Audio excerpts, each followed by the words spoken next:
Today we will learn about 3 documents that played an important role in the Revolutionary War: Common Sense, the Declaration of Independence, and the Articles of Confederation. In January 1776, during the Revolutionary War, Thomas Paine published a pamphlet called Common Sense. A pamphlet is a small booklet that is cheaper and easier to make than a book. They are printed on paper and look more like a brochure than an actual book. They are portable and easy to carry with you from place to place, which is exactly what Thomas Paine had in mind. Thomas Paine was born in England and moved to Pennsylvania in 1774. He felt strongly that colonies should be independent. In fact, he thought that it was common sense, so much so that he named his pamphlet about independence Common Sense. Most political documents during this time were written by educated politicians for other educated politicians and used big words that the average colonist didn't understand. In fact, many colonists couldn't even read. Paine knew this, so he wrote Common Sense for the people in plain everyday English they spoke. The pamphlet was designed to be read out loud like a speech or a sermon, which is what made it so popular among the everyday people. Common Sense sold about 500,000 copies in the months after its writing, making it the best-selling book of its time.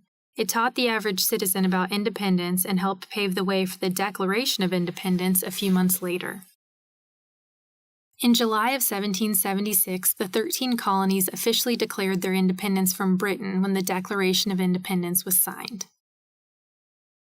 Thomas Jefferson is credited with writing the Declaration of Independence, and his basic point was that the British government was no longer serving its purpose because it wasn't governing in a fair way. Therefore, the people had the right to abolish it. Though Jefferson is given credit for writing the Declaration, he had a lot of help. He borrowed the words life, liberty, and the pursuit of happiness from English philosopher John Locke, the idea of the consent of the governed from the French philosopher Jean-Jacques Rousseau, and collaborated with several founding fathers, including John Adams and Benjamin Franklin, before he was finished. The Declaration is important not just because it officially marks the moment the colonies became independent from Britain, it is also the first time the young country is referenced by its new name, the United States of America. Speaking of uniting the states, it was now time to do just that. The 13 states needed to create a new government they could all agree on, which brings us to the Articles of the Confederation. A confederation is a form of government in which the states have most of the power and the central or national government has little power. The Articles of the Confederation was our country's first attempt at a constitution. A constitution is a list of laws detailing how a country will be governed. The Founding Fathers chose a confederation because none of the individual states wanted to give up their power.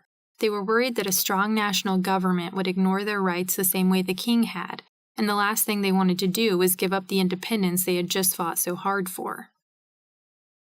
Under the Articles, there was no president or court system. The government consisted only of a Congress. The Congress had several powers, including the powers to declare war, make treaties, maintain an army and a navy, and settle disputes between the states. However, the Congress was so weak it had a hard time enforcing any of these powers. They had no real power to govern the states. Though the Articles of the Confederation ultimately failed, they did accomplish something. They established a firm league of friendship among the states that paved the way for the Constitution. Let's review. Common Sense was a pamphlet written by Thomas Paine in everyday English which made it popular among the everyday people. The Declaration of Independence was written by Thomas Jefferson with the help of many others and officially made the United States independent of Great Britain. The Articles of Confederation was our first constitution and united the states as one country in the post-revolutionary years.